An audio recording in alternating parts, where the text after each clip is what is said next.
ساتھی نے سوال کیا کہ آپ نے بتایا کہ اللہ تعالیٰ کے سوا کوئی عالم الغیب نہیں ہے، لیکن لوگ بتاتے ہیں اور بہت سارے لوگ عقیدہ رکھتے ہیں کہ نبی بھی جو ہے وہ عالم الغیب ہیں اور غیب کو جانتے ہیں، اس کا علم رکھتے ہیں. اور وہ آیات بھی میں بتانا چاہتا تھا، رہ گئی، کہ اللہ سبحانہ تعالیٰ نے عظیم حکمت کے تحت خود اپنے نبی صلی اللہ علیہ وسلم کو حکم دیا کہ آپ اپنی زبان سے کہیں قُل لَا أَقُولُ لَكُمْ عِنْدِي خَزَائِنُ اللَّهِ، کہو میں تم سے نہیں کہتا کہ میرے پاس اللہ کے خزانے ہیں. یہ تو عام جو ہے علی حجویری کو بھی جو ہے داتا بنایا ہوا ہے کہ ان کے پاس اللہ کے خزانے ہیں، جس کو چاہے دیتے ہیں. نبی صلی اللہ علیہ وسلم رحمت للعالمین، تمام جو ہے مخلوقات سے افضل، اعلیٰ اور اشرف، آپ کو فرمایا کہ کہو کہ میرے پاس اللہ کے خزانے نہیں ہیں. اللہ سبحانہ تعالیٰ جسے چاہے بے حساب عطا کرتا ہے، جب چاہتا ہے، جیسے چاہتا ہے، جس سے چاہے روک لیتا ہے. اللہم لا مانع لما اعطیت ولا معطی لما منعت. ہر نماز کے بعد یہ دعا کرتے تھے، اے اللہ جسے تو دے اسے کوئی روک نہیں سکتا، جسے تو روک دے اسے کوئی دے نہیں سکتا. اس کے آگے کیا فرمایا؟ ولا علم الغیب، اور میں غیب نہیں جانتا. نبی سے کہلوایا اللہ تعالیٰ نے. قرآن مجید میں آپ دیکھیں، سورہ اعراف میں بھی ہے، سورہ انعام میں بھی ہے، دیگر انبیاء کو بھی کہا، نوح علیہ السلام نے بھی اسی طریقے سے اعلان کیا. ولا اقول لکم انی ملک، نہ میں تمہیں یہ کہتا ہوں کہ میں کوئی فرشتہ ہوں، میں تو بشر ہوں تمہارے جیسا، تمہارے لیے بہترین نمونہ ہوں. مجھے بھی وہ تکلیفیں اور خوشیاں ملتی ہیں اس طرح تمہیں ملتی ہے، اور میری سنت پہ چلو تاکہ میں تمہارے لیے بہترین نمونہ ہوں. بلکہ اللہ سبحانہ تعالیٰ نے عقلی دلیل بھی دی. نبی صلی اللہ علیہ وسلم کی سیرت جس نے بھی پڑھی ہے، کیا پڑھتے ہیں؟ ابھی آپ نے پڑھا کہ فتح مکہ کیا، کتنی تکلیفیں اٹھا کے، کتنے جو ہے صحابہ جو ہے شہید ہو کے، کتنے اپنے جسم جان کو زخمی کرا کے، انگلی کو، اپنے دانت مبارک کو، اپنے قریبی رشتہ داروں کو، کیا کچھ آپ نے نہیں سہا، مالی بائکاٹ، تنگیاں، پریشانیاں وغیرہ. تو اس کو بھی اللہ نے دلیل بنایا قرآن مجید میں. وَلَوْ كُنْتُ أَعْلَمُ الْغَيْبَ لَاسْتَكْثَرْتُ مِنَ الْخَيْرِ وَمَا مَسَّنِيَ السُّوءُ. کہو اگر میں غیب جانتا، اگر مجھے غیب کا علم ہوتا تو میں ساری خیر بھلائی جمع کر لیتا اور مجھے کوئی نقصان نہ پہنچتا. لیکن سب کو معلوم ہے کہ نقصان پہنچا ہے، اور وہ نقصان پہنچنا نبی صلی اللہ علیہ وسلم کے اعلیٰ درجات کا سبب ہے جنت میں. کہا سب سے شدید بلا جو ہے یعنی آزمائشیں اور تکلیفیں کسے پہنچتی ہے؟ الانبیاء، انبیاء کرام کو پہنچتی ہے. اور فرمایا کہ مجھے اللہ کی راہ میں سب سے زیادہ ستایا گیا ہے، تکلیف دی گئی ہے، پریشان کیا گیا ہے، نفسیاتی طور پہ جو ہے تکلیفیں پہنچا کے، دلی طور پہ، روحانی طور پہ، جسمانی طور پہ. تو آپ کی تکلیفیں پہنچی، اس کا مطلب آپ کو پہلے سے غیب کا علم نہیں تھا. صحابہ کو بھیج دیا ان کی کسی کی درخواست پہ، انہوں نے وہاں جا کر ان کو شہید کر دیا، صحابہ کرام کو وہاں پر کو قتل کر دیا. اگر میں جانتا ہوتا میں وہاں نہ بھیجتا. اتنے سارے ایسے واقعات ہیں. عائشہ رضی اللہ عنہا پر جو ہے تہمت لگائی. کتنی بڑی بات ہے کہ نبی کی جو ہے زوجہ محترمہ، جن سے سب سے زیادہ محبت کرتے ہیں ام المومنین، جن کی براءت اور پاکی اللہ تعالیٰ نے سورہ نور میں نازل کی کہ وہ اس جو گناؤنا الزام لوگ لگاتے ہیں اس سے بری ہیں اور پاک ہیں. لیکن نبی صلی اللہ علیہ وسلم جو ہے کافی دن تک، 40 دن تک پریشان رہے، کیونکہ وہی نازل نہیں ہو رہی، اور لوگ جو ہے جو منافقین ہیں اور بہت سارے جو ہے ان کی باتوں پروپیگنڈوں میں آ کے جو ہے شکوک و شبہات کا شکار ہو رہے ہیں اور ایسی باتیں کر رہے ہیں. تو کتنی بڑا آزمائش تھی اللہ کے رسول صلی اللہ علیہ وسلم کے لیے. تو علم غیب ہوتا تو آپ کہتے کہ ایسا نہیں ہے، جب تک وہی نازل نہیں ہوئی. علم غیب ہوتا تو معلوم بھی چل جاتا. آپ کا عائشہ رضی اللہ عنہا کا ہار جو ہے گم ہو گیا تھا کہ اونٹ کے نیچے ہی ہے، اور وہ پریشان تھی، جب وہ اٹھا تو معلوم چلا نیچے ہے. تو ایسی بہت ساری چیزیں ہیں. نبی تو ہے ہی وہ کہ جس پر اللہ تعالیٰ وہی نازل کرتا ہے، یعنی اور کسی پہ نہیں. نبی کی خاصیت ہے. پھر اس کے ذریعے سے پچھلی امتوں کے قصے بتائے جاتے ہیں، نوح علیہ السلام، صالح علیہ السلام، ہود علیہ السلام، کہ ان کے ساتھ یہ وہ غیب کی خبر ہے وہ بھی. اور آنے والی بھی باتیں نبی صلی اللہ علیہ وسلم نے بتائی. امت میں یہ ہوگا، یہ ہوگا، دجال آئے گا، عیسیٰ علیہ السلام نازل ہوں گے، قیامت میں یہ ہوگا، جنت جہنم میں. یہ سب غیب کی خبریں ہیں، لیکن اللہ نے وحی کے ذریعے نبی کو بتائی اور انہوں نے آگے بتائی. سارا ہی کا سارا دین ہی جو ہے نبی جو غیب کی خبریں مطلع کرتا ہے اللہ سبحانہ تعالیٰ. جس طرح ہم نے سورہ آل عمران میں پڑھا کہ اللہ سبحانہ تعالیٰ ایسا نہیں کہ تم میں سے ہر ایک کو غیب پر مطلع کرے. وَلَكِنَّ اللَّهَ يَجْتَبِي مِن رُّسُلِهِ مَن يَشَاءُ، اپنے رسولوں میں سے جسے چاہتا ہے چن لیتا ہے. اللہ سبحانہ تعالیٰ جو عالم الغیب ہے، کسی پہ اپنا وَلَا يُظْهِرُ عَلَى غَيْبِ أَحَدًا، اپنے غیب کو کسی پر کھولتا اور ظاہر نہیں کرتا. إِلَّا مَنِ ارْتَضَىٰ مِن رَّسُولٍ، مگر اپنے رسولوں میں سے جسے چاہتا ہے اس پر مطلع کرتا ہے. یہ نہیں کہ اس کو اپنے جیسا عالم الغیب بنا دیتا ہے کہ اب انہیں سب معلوم ہے کہ بارش کب نازل ہوگی، کب نہیں ہوگی، ماں کے پیٹ میں کیا وغیرہ. ایسا نہیں ہے. وہ تو شرعی اور دینی علوم میں سے جو چیزیں ہیں جن کی ان کو ضرورت ہے وہ بتاتے ہیں. اس کو کہتے ہیں نسبتاً، یعنی علم غیب. ایک کے لیے پہلے غیب چھپی ہوئی چیز تھی جو اللہ نے ان پر ظاہر کی، اور جو اس کی ضرورت تھی. نبی تو ہوتے ہی وہ ہیں کہ اللہ کا پیغام آپ تک پہنچاتے ہیں، جو غیب کی خبریں آپ نہیں جانتے. اب انہی حدیثوں کو ہم یہاں پڑھتے ہیں تو ہم کیا عالم الغیب بن جاتے ہیں؟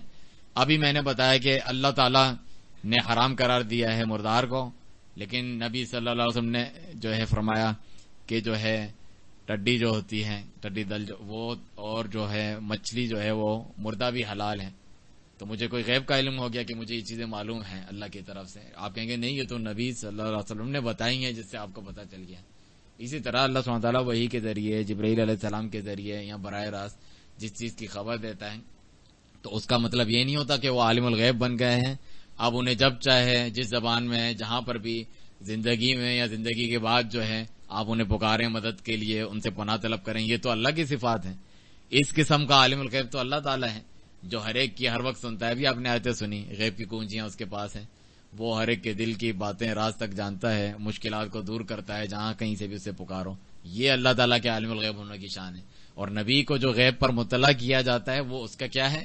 وہ قرآن و سنت ہے کہ یہ عمل کرو اس طریقے سے، یہ عمل اس طرح نہ کرو، یہ پچھلے انبیاء کرام کے ساتھ ہوا تھا، تم مجھ سے سبق سیکھو، آنے والے دور میں یہ ہوگے فتنے، ان سے بچو. تو جو ان کی ضروری چیزیں اور خبریں تھیں وہ دیا کرتے تھے. ورنہ تو بہت ساری ایسی چیزیں جن کے بارے میں پوچھا جاتا، آپ صلی اللہ علیہ وسلم کہتے ہیں مجھے اس کا علم نہیں ہے. فرمایا متی الساعہ، قیامت کب ہوگی؟ کہا کہ مل مسئول عنہا بعالم من السائل، کہ جو پوچھ رہا ہے سامنے اس کو بھی علم نہیں ہے، اور جو سائل ہے اور جو مسئول یعنی میں محمد صلی اللہ علیہ وسلم مجھے بھی اس کا علم نہیں ہے. تو اللہ کو علم ہے. تو کچھ چیزوں کا علم دیتا اللہ تعالیٰ، کچھ کو نہیں دیتا، تو اس کو تو عالم الغیب ہونا نہیں کہتے. تو جبھی جو اس قسم کا عقیدہ رکھتے ہیں کہ نبی عالم الغیب ہے وغیرہ، اور پھر یہی بتاتے ہیں کہ اللہ نے بتایا نا غیب کے ذریعے، تو وہ ان دونوں میں فرق نہیں کرتے. آپ وہی علم یعنی اللہ نے غیب پر مطلع کیا اپنے نبی کو، وہی نازل کر کے شرعی احکام بتائے، اس کو دلیل بناتے ہیں کہ پھر وہ حاجت رہا مشکل کو، چاہے آج بھی میں یہاں بیٹھ کر اپنی ضرورت خود انہی کو پکاریں گے، ہم دور سے راستے میں اگر پاؤں تھک جائیں گے، اس طریقے کا عقیدہ رکھتے ہیں. یہ تو شرک ہے. یہ تو اللہ تعالیٰ والا علم الغیب ہے جس میں وہ کسی کو شریک نہیں کرتا. ورنہ خود پوچھیں جو ہے اللہ تعالیٰ کس قسم کا علم الغیب ہے جس میں کوئی اس کا شریک نہیں. اس میں ایک اور یہ دھوکہ اور شبہہ پیش کرتے ہیں کہ اللہ تعالیٰ کا ذاتی علم ہے، اللہ تعالیٰ ذاتی طور پہ عالم الغیب ہے اصلی، جس کو کوئی واپس سے اس کو تجدید یعنی نیا کرنے کی ضرورت نہیں پڑتی، اس کو پہلے ہی سب علم ہے. اور نبی صلی اللہ علیہ وسلم کا جو ہے عطائی ہے، اللہ نے عطا کر دیا ہے جتنا بھی علم الغیب ہے، اپنا لوح قلم وغیرہ. تبھی قصیدہ بردہ جو آپ سنتے ہیں مشہور، مولا صلی وسلم دائما ابدا، جو سر کرتے ہوئے لوگ پڑھ رہے ہوتے ہیں، قصیدہ بردہ بوسیری کا، اردو میں بھی پڑھتے ہیں اور عربی میں بھی ہوتا ہے. اور اس کے اندر یہ اشعار میں سے شعر ہے کہ وَمِن جُودِكَ الدُّنْيَا وَضَرَّتُهَا، آپ کا ہی رحم و کرم ہے، یعنی نبی صلی اللہ علیہ وسلم کا ہی فضل و کرم ہے، دنیا بھی آخرت بھی آپ نے ہی دیا ہے. وَمِن عِلْمِكَ عُلُومُ اللَّوحِ وَالْقَلَمِ، لوح و قلم جو اللہ تعالیٰ کا علم ہے، جو اللہ نے تقدیر میں لکھ دیا ہے، جو کسی کو معلوم نہیں ہے، وہ بھی آپ کے علم کا ایک حصہ ہے، صرف یعنی اتنا اس سے بھی زیادہ آپ کا علم ہے. تو یہ تو شرک کرنا ہے اللہ تعالیٰ کی صفات میں، اس سے تو اللہ سبحانہ تعالیٰ نے سختی سے منع کیا ہے. تو بہت سارے لوگ جو ہیں اسی قسم کے شبہات لے کر آتے ہیں جن کے دل میں اللہ تعالیٰ کی وہ قدر نہیں ہے جو پہچاننی چاہیے. وما قدر اللہ حق قدری، اللہ کی انہوں نے قدر نہ پہچانی جس طرح پہچاننی چاہیے.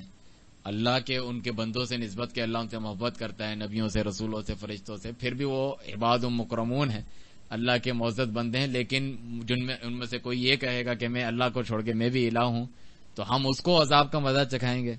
یہ جائے کہ تم جو ہے کہو کہ نبیوں نے یہ جو ہے تعلیم دی ہے کہ اللہ کا شریک کرو. سورہ آل عمران میں ہم نے پڑھا نا پیچھے، ما کان لبشر ان یؤتی اللہ الکتاب والحکم والنبوۃ ثم یقول للناس کونوا عبادا لی من دون اللہ. کسی بندے کو یہ زیبا نہیں، آپ بندے ہیں دوسرے بندے، اللہ نے اس کو الگ فضیلت دی، اس کو چن لیا یعنی نبی اور رسول بنایا، کہ جو ہے اللہ نے کتاب دی، اس کو حکم دیا، یہ ساری چیزیں دیں، اور اس کا صلہ وہ یہ دے کہ اللہ کی عبادت پہ لگانے کے بجائے، لا الہ الا اللہ پڑھوانے سمجھانے کے بجائے وہ کہے میرے بندے بن جاؤ، میری عبادت کرو، جتنے بھی عبادت کے کام ہیں آپ وہ میرے لیے کرو. اس لیے تو نہیں بھیجا، ہم نے تو نمائندہ بنا کے بھیجا کہ اللہ کی طرف دعوت دو، اللہ کی عبادت کی جائے کس طرح، جس طرح میں بھی عبادت کرتا ہوں. تمام انبیاء کرام اللہ تعالیٰ کے آگے جھکے ہوئے ہیں، اس کی عبادت کرتے ہیں، فرشتے اللہ کے آگے جھکے ہوتے ہیں، تو تمہیں بھی یہی کرنا چاہیے. یہ نہیں کہ وہ اللہ کی عبادت کریں ہم ان کی عبادت کریں تو ہم اللہ تعالیٰ تک پہنچیں گے. یہی واسطے وسیلے کا جو شرک لوگ بناتے ہیں. اولئک الذین یدعون یبتغون الی ربہم الوسیلۃ ایہم اقرب یرجون رحمتہ یخافون عذابہ. اولیاء کرام کے تعلق سے اللہ تعالیٰ قرآن میں فرماتا ہے سورہ بنی اسرائیل میں کہ یہ لوگ جنہیں پکارتے ہیں مشرکین. کون مشرکین؟ جو کہتے ہیں اللہ ہمارا رب خالق ہے لیکن اللہ کی عبادت میں غیروں کو شریک کرتے ہیں اس لیے وہ مشرک ہیں.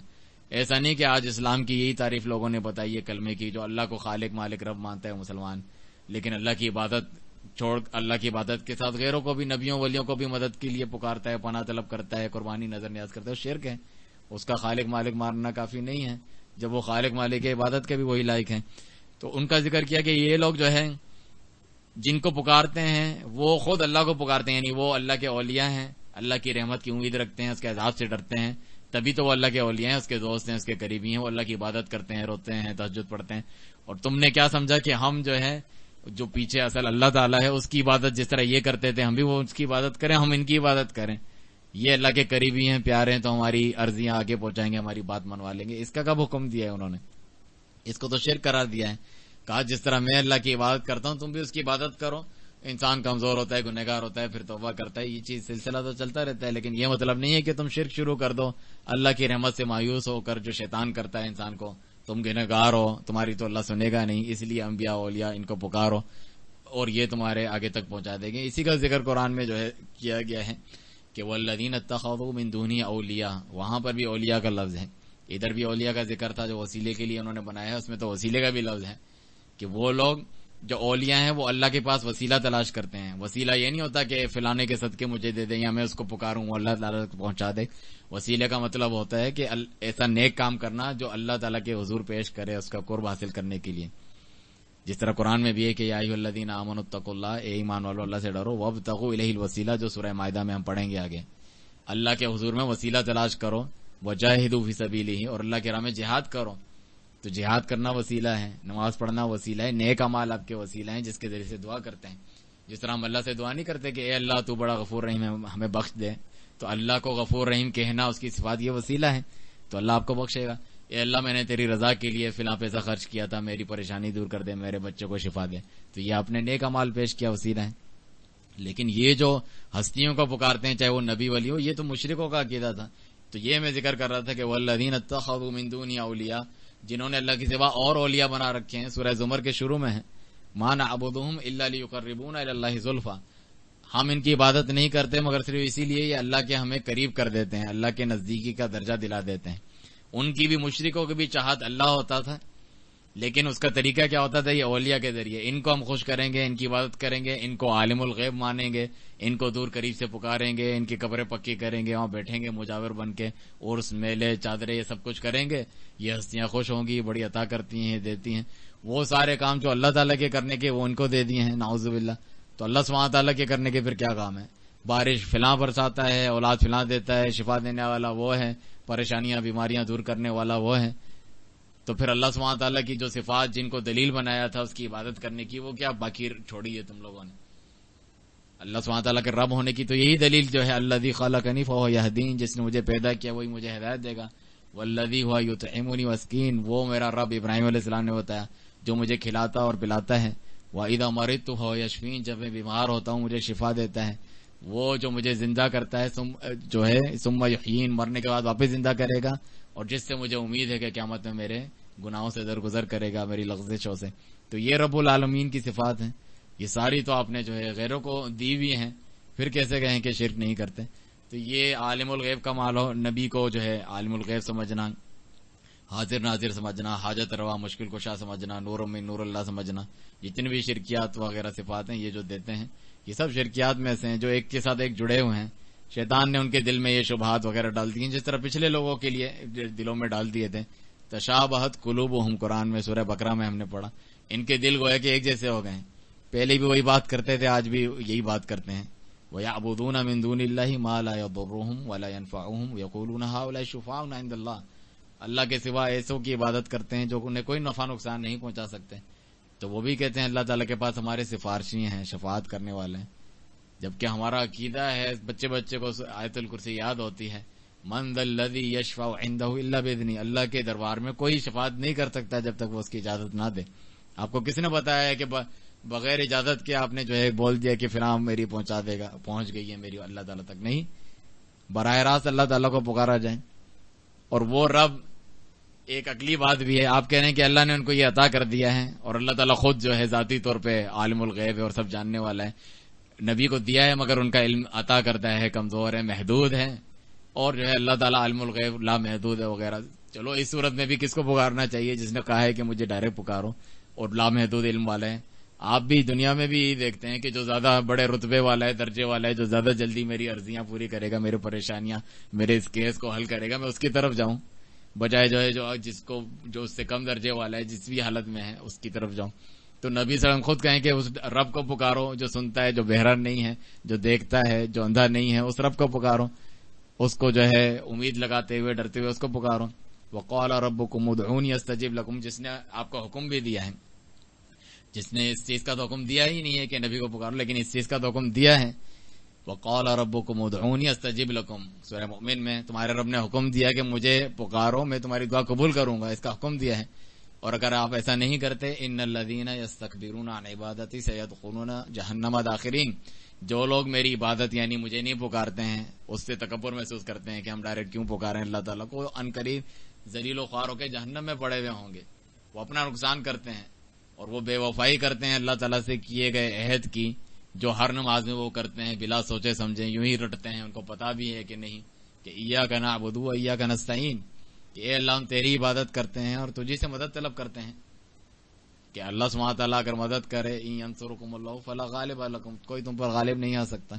تو ہم اس رب ذوالجلال والاکرام، اس غالب اور قوی کو کیوں نہ پکاریں، الوہاب جو بے حساب عطا کرنے والا ہے، جس نے تمام انبیاء کرام کی مثالیں دی کہ بڑھاپے میں اولاد دی، آگ اور آتش جو ہے آگ سے اللہ سبحانہ تعالیٰ نے بچا لیا، کن کن پریشانیوں سے سمندر کو جو ہے اللہ سبحانہ تعالیٰ نے دو لخت کر دیا، الگ الگ کر دیا ان کو بچانے کے لیے، پرندوں تک سے اللہ سبحانہ تعالیٰ اپنے گھر کی حفاظت کا کام لے لیتا ہے۔ تو اس رب کو ہم کیوں نہ پکاریں؟ انبیاء کرام کے تو قصے ان کی شہادتوں کے، ان کی تکالیف کے، اس پہ صبر کرنے کے گزرے ہیں، لیکن اللہ سبحانہ تعالیٰ کے تو جو قوت، قوی ہونا، غالب ہونا، قاہر ہونا، اس کی باتیں ذکر کی گئی ہیں۔ تو اللہ سبحانہ تعالیٰ جب بھی شرک سے روکتا ہے، ان دونوں چیزوں کا ذکر کرتا ہے کہ مخلوق چاہے کسی قسم کی ہو، اس کی کمزوری ذکر کرتا ہے، اور اپنا جو ہے اپنی طاقت اللہ سبحانہ تعالیٰ ذکر کرتا ہے، غالب، ہر چیز پر قادر ہونا۔ تو پھر یہ بھی بیوقوفی ہے کہ یعنی اگر اس طریقے کی بیوقوفی کسی نے آپ کے ذہن میں ڈالی ہے تو اس قادر ذات کو ہم پکاریں، اس خالق ذات کو پکاریں، نہ کہ مخلوق کو، چاہے وہ کتنے ہی اونچے درجے کی کیوں نہ ہو۔ کتنی مخلوقات ہیں جو اللہ تعالیٰ کی فرمانبردار ہیں، نیک ہیں۔ سورہ بقرہ میں ہم نے نہیں پڑھا کہ وَإِنَّ مِنَ الْحِجَارَةِ لَمَا يَشَّقَّقُ فَيَخْرُجُ مِنْهُ الْمَاءُ، کہ ایسے بھی پتھر ہیں جو پھٹ جاتے ہیں، ان میں سے پانی نکلتا ہے۔ آخر میں کیا فرمایا؟ يَحْبِطُ مِنْ خَشْيَةِ اللَّهِ، ایسے بھی پتھر ہیں جو اللہ کی خشیت سے گر جاتے ہیں، گر پڑتے ہیں، یعنی اللہ کے فرمانبردار مخلوق ہے، نیک ہے نا، اللہ کے ولی ہیں، دوست ہیں، اللہ کے نافرمان تو نہیں ہے جتنی بھی مخلوق ہیں۔ چاہے وہ آگ کو اللہ تعالیٰ کہے کہ وہ ٹھنڈی ہو جائے، ابراہیم علیہ السلام پر ہو جاتی ہے، سمندر کو کہے اللہ تعالیٰ خشک ہو جاتا ہے، وہ ہو جاتا ہے موسیٰ علیہ السلام پر، تو اللہ کی فرمانبردار مخلوق ہیں۔ تو پھر کیوں آپ مشرک کہتے ہیں ان کو جو آگ کی پوجا کریں؟ وہ اللہ کی فرمانبردار مخلوق ہیں، اللہ کی ولی ہے، کوئی دشمن تو نہیں۔ جو سورج کی پوجا کریں، جو پتھر سے بنے ہوئے مجسمے کی پوجا کریں۔ ابھی سن رہے تھے ہم، اللہ تعالیٰ کی جو چیزیں محبوب ہیں اس کو پکارنا، اللہ ہی کو پکارنا ہے۔ جس طرح ابھی پچھلا جواب بھی دیا تھا پچھلے والے درس میں ہمارے دوست ساتھی استاد زبیر عباسی نے، کہ اتنے مشرکین جاہل ہوتے ہیں، دلیل بناتے ہیں استعینوا بالصبر والصلاۃ، صبر اور صلاح یعنی نماز اور صبر کے ذریعے سے مدد چاہو، تو غیر اللہ سے مدد چاہنا ثابت ہے نا؟ دیکھو، نماز بھی اللہ نہیں ہے اور صبر بھی اللہ نہیں ہے، تو پھر جس طرح صبر اور نماز اللہ نہیں ہے مگر اللہ کی پسندیدہ چیزیں ہیں، اسی طرح اولیاء اور صالحین یہ بھی اللہ نہیں ہے مگر اللہ کی پسندیدہ چیزیں ہیں، ان سے مدد مانگنا وہ شرک نہیں ہے، خود اللہ نے حکم دیا۔ وہ دوسرا حکم کہاں ہے جو تم بتا رہے ہو؟ نبی صلی اللہ علیہ وسلم نے کہا کہ احد پہاڑ ہم سے محبت کرتا ہے، ہم اس سے محبت کرتے ہیں، اللہ کی محبوب وہ چیز ہے۔ تو احد پہاڑ کا ایک میں خوبصورت سا بت بنا دوں، اس کی پوجا کروں اور کہوں کہ اللہ کی محبوب چیز ہے، کیا تکلیف ہے کسی؟ وہ درخت رو رہا تھا نبی صلی اللہ علیہ وسلم کی محبت میں جب آپ نے ممبر بنا لیا تھا، وہ بھی اللہ کی پسندیدہ چیزیں محبوب ہے۔ تو پھر یہ سارے چیزیں جتنے بھی شرکیات ہیں سب جائز ہو جائیں گے۔ سورج اللہ کا مطیع فرمانبردار ہے، چاند سورج دونوں اللہ کے حکم سے چلتے جا رہے ہیں، اس اللہ کو سجدہ کرتا ہے، اتنا اچھا اور نیک مخلوق ہے، اللہ تعالیٰ کا ولی ہے۔ آپ کی تو معیشت اس کے بغیر چل نہیں سکتی ہے، فصلیں پک نہیں سکتی، کھانا پینا آپ کو نہیں ملے گا، یہ ننگے دھڑنگے پیر فقیر نے تو کچھ بھی نہیں کیا آپ کے لیے۔ سورج تو کم از کم یہ سارے کام کرتا ہے بغیر کچھ لیے ہوئے آپ سے، اور اپنے کام میں لگا ہوا ہے، پھر آخر میں جو ہے آپ سے کچھ نہیں مانگتا، اللہ تعالیٰ کے حضور سجدہ کرتا ہے۔ قیامت کے قریب اس کو سجدہ کرنا بھی منع کر دیا جائے گا، واپس لوٹ جائے گا، پھر مغرب سے نکلے گا۔ اس دن کا انتظار کر رہے ہیں، پھر ایمان لانا فائدہ نہیں دے گا، پھر توبہ سے عقیدہ اپنانا اور نیک عمل کرنا فائدہ نہیں دے گا۔ اس دن کا انتظار کر رہے ہیں کہ جب اپنے عقیدے کی اصلاح کریں، چیزیں چھوڑیں۔ تو میں یہ بتا رہا تھا پھر سورج کی جو پوجا کرے تو پھر وہ کیوں مشرک ہے آپ لوگوں کے نزدیک؟ تو ان لوگوں کو یہ شبہ ہو جاتا ہے، اور جو انبیاء کرام کے معجزات ہوتے ہیں اللہ کی طرف سے اور اولیاء کرام کی جو کرامات ہوتے ہیں، ان سب پر ہم ایمان لاتے ہیں. جو نہیں مانتا اس کو ہم گمراہ کہتے ہیں، اس کو ہم جو ہے بدراہ کہتے ہیں. لیکن اس کی وجہ سے پھر یہ آزمائش بھی ہوتی ہے اللہ تعالیٰ کی طرف سے اس قسم کے عقیدے رکھنے والوں کے لیے جن کے دل میں بگاڑ ہے. اس کے ذریعے وہ سمجھنے لگتے ہیں کہ ان کے پاس کچھ جو ہے ایسی غیبی طاقتیں اور قوتیں آ گئی ہیں جو اللہ تعالیٰ کے پاس ہوتی ہیں، جب چاہیں وہ کر سکتے ہیں. جس طرح قرآن کی آیت ہے کہ کسی نبی کے لیے ممکن نہیں کہ ابھی آیتن کہ وہ کوئی نشانی لے آئے اللہ باذن اللہ، اللہ کی مرضی کے بغیر. جب تک اللہ کا اذن نہ ہو اس کے بغیر وہ بھی نہیں لا سکتا. جبھی تو نبی صلی اللہ علیہ وسلم کے دیکھیں آپ کیسے کیسے مطالبے سورہ بنی اسرائیل میں کہ آپ کا کوئی جو ہے بڑا باغ ہو جس میں نہریں بہ رہی ہوں، یا آسمان سے فلاں ٹکڑا ہمارے اوپر گرا دو، یا یہ کر دو، یا یہ کر دو، ساری چیزیں ان سے طلب کی. تو جواب میں کہا کہ میں تو نہیں ہوں، میں تو نہیں کر سکتا یہ کام، میں تو اللہ بشر اور رسولہ بشر ہوں اور رسول ہوں. جس طرح تم نہیں کر سکتے یہ کام میں بھی نہیں کر سکتا. یہ تو اللہ کی طرف سے ہیں، تمہاری آنکھیں کھولنے کے لیے اللہ تعالیٰ یہ معجزات کبھی دکھاتا ہے کبھی نہیں دکھاتا ہے. تو یہی بہت سارے لوگوں کے لیے آزمائش بن جاتے ہیں. تو کیا عیسیٰ علیہ السلام بھی پھر زندگی موت کے مالک ہیں کیونکہ وہ مردوں کو زندہ کرتے تھے اللہ کے حکم سے؟ وہ بھی جو ہے خالق بن چکے ہیں کہ وہ پرندے جو ہے مٹی سے بناتے تھے، پھونک مارتے تھے، وہ پرندے بن جاتے تھے. اب وہ بھی جو ہے اشافی بن چکے ہیں کہ وہ اندھا بچپن سے جو اندھا ہو اس کو آنکھیں دے دیتے تھے، بصیرت آ جاتی تھی. یہ اللہ کی طرف سے آزمائش ہے. باذن اللہ کہتے تھے، اللہ کے دن سے میں یہ کرتا ہوں تاکہ تم اللہ تعالیٰ کے اوپر ایمان لے کر آؤ. یہ نہیں کہ پھر مجھے آج کے بعد سے یہ سمجھ جاؤ کہ میں یہ سارے کام کرتا ہوں. جن کو یہ پکار رہے ہوتے ہیں پیر فقیر ننگ دھڑنگ جس قسم کے ہوتے ہیں، چرسی موالی قاتل اور پتہ نہیں کیا کچھ، خود تو یہ اقرار کرتے ہیں کہ وہ ایسا تھا، پھر بھی اس کے مزار پہ بیٹھے ہوتے ہیں. انہوں نے تو ایسا کوئی کام نہیں کیا، پھر بھی اس شبہ میں مبتلا ہوتے ہیں. شیاطین ایسا کام کر کے ان کا عقیدہ پکا بناتے ہیں. تو اس سے بھی کوئی جو ہے مروب ہونے کی ضرورت نہیں ہے آپ کو. اس میں تفصیلی بات اس لیے کر رہا ہوں، یہ بدعقیدگیاں بہت پھیلی ہوئی ہیں اور اس قسم کے شبہات دلوں میں رچ بس گئے ہیں جس کو چھوڑنے کے لیے تیار نہیں ہیں لوگ. تو شیطان باقاعدہ اس بارے میں بھی روایات موجود ہیں. مشرکین مکہ کے پاس آتا تھا، مثلا وہ بت کے پاس جاتے ہیں، پیچھے سے آگے جواب بھی دیتا تھا، دیکھو تم کہہ رہے ہمارے بت جواب نہیں دیتے، پریشانیاں دور نہیں کرتے، پیچھے سے آواز بھی آ رہی ہے، ہاں میں تمہاری سن رہا ہوں. شیاطین آتے ہیں فی الحال کام کے لیے، شیاطین یہ کام کر سکتے ہیں. دجال کو اللہ تعالیٰ کتنی قدرتیں دے گا، اور شیاطین کو بھیجے گا، وہ مردہ والدین کے اندر گھس جائے گا، دجال پر ایمان لاؤ، مرے ہوئے والدین کسی شخص کے، تو اس کو اور وہ روب میں آ جائے گا کہ یقین آ جائے گا یار میرے مردہ والدین کو یہ لے آیا اور اس پر ایمان لاؤ. تو شیاطین کے ساتھ، جنات کے ساتھ، خبیثوں کے ساتھ یہ آزمائش والے کام ہوتے ہیں. واقعی کوئی اڑتا ہوا جائے اور آپ کے فلانا کام کر دے، لیکن آپ کو یقین ہونا چاہیے نا، آپ کے ایمان کا امتحان ہے. کوئی شخص جو ہے مزار پہ جا کے منت مانے، کوئی ہندو ہے مسلمان بھی نہیں ہے، بت کے آگے جا کے جو ہے کوئی جانور ذبح کرے اور اس کو واقعی اولاد ہو جائے، واقعی بیمار شفا پا جائے، تو کیا یہ صحیح ہے؟ وہ تو اللہ تعالیٰ نے لکھا ہوا تھا، تقدیر میں اس وقت ہونا تھا، لیکن وہ کفر میں بڑھتا جائے گا اس کی وجہ سے. تو وہ اس آزمائش میں فیل ہو گیا ہے اس عین موقع پر. یہ کوئی دلیل نہیں کہ فلاں کام جو ہم نے دیکھا ہے کس طرح ہوا ہے اپنے آنکھوں سے. ہاں شیاطین کرتے ہیں ایسے حرکتیں، ایسے کام کرتے ہیں. وہ تو انبیاء کرام تک کو جو ہے تکلیفیں وغیرہ پہنچاتے تھے اللہ تعالیٰ کے دن سے، تو تم کیا ہو؟ تو ایسے لوگ کیا سر فہرست ہوں گے دجال کے اوپر ایمان لانے میں جب وہ آئے گا، جب وہ اپنے حکم سے بارش برسائے گا اپنے پر ایمان لانے والوں کو. دجال کہے گا میں رب ہوں، مجھ پر ایمان لاؤ، میں ہی تمہارا خدا ہوں، میں تمہارا رب ہوں، یہ ساری چیزیں کروں گا. تو اس آزمائش میں تو فیل ہو جائیں گے. جس طرح بنی اسرائیل بچڑے کے اندر سے آواز آ رہی ہے، واقعی آ رہی تھی، لیکن وہ سامری جادوگر جو چیز لی تھی اس کی وجہ سے آ رہی تھی، تو وہ اس میں گمراہ ہو گئے اور شرک میں مبتلا ہو گئے. تو دجال بھی حرکتیں کرے گا تو کیا آپ اس کے پیچھے دوڑ پڑیں گے کہ اس نے وہ کرامات اور یہ چیزیں جو آزمائش کے طور پہ اللہ تعالیٰ نے دی ہیں تمہیں دکھلائی ہیں، تو تم آج کے بعد اس کو حاجت روا، مشکل کشا، یہ بگڑی بنانے والا ہے، یہ عالم الغیب ہے، اس کے لیے نظر نیاز، قربانیاں، رکوع، سجدے، پکارنا، یہ سب اس کے گھر کا طواف میں کروں گا؟ نہیں. تو اسی طریقے سے غیروں کے بارے میں بھی کوئی اولیاء کرام کی کرامات ہوتی ہیں جس کو ہم مانتے ہیں، جو واقعی اللہ کے اولیاء ہوتے ہیں، اس سے ڈرنے والے، سے عقیدے والے. انبیاء کرام کے معجزات ہوتے ہیں جو قرآن میں ذکر ہیں، وہ اس بات کی دلیل نہیں ہوتی کہ وہ خود سے آگ کو ٹھنڈا کر سکتے ہیں، خود سے جو ہے پانی سمندر کو الگ کر سکتے ہیں، خود سے جو ہے مردے کو زندہ کر سکتے ہیں. ایسا کچھ بھی نہیں ہے، بلکہ آپ ان کے اوپر ایمان لائیں. وہ اللہ تعالیٰ کے حضور روتے ہیں، گڑ گڑاتے ہیں، وہ بھی اس کے کمزور بندے ہیں، اس کو پکارتے ہیں. اللہ تعالیٰ ان کی ایسی مدد و نصرت کرتا ہے. آپ بھی اگر ان کے طریقے پر، ان کی بتائی گئی توحید پر چلیں گے، شرک کو چھوڑیں گے، تو اللہ تعالیٰ بھی آپ کی اس طرح مدد کرے گا. فرشتے بھی وہ نازل کر سکتا ہے، پرندے بھی بھیج سکتا ہے، مختلف فوجیں بھی وہ بھیج سکتا ہے. وَلَا يَعْلَمُ جُنُودَ رَبِّكَ إِلَّا هُوَ، اللہ کے لشکروں کو تو اس کے سوا کوئی نہیں جانتا. تو اللہ سبحانہ سے دعا ہے کہ توحید جو خالص توحید ہے اس کو اپنانے کی توفیق دے، ہر قسم کے جو شرکیات، بدعقیدگی، شبہات جو اہل باطل نے پھیلائے ہیں اس سے بچنے کی توفیق عطا فرمائے۔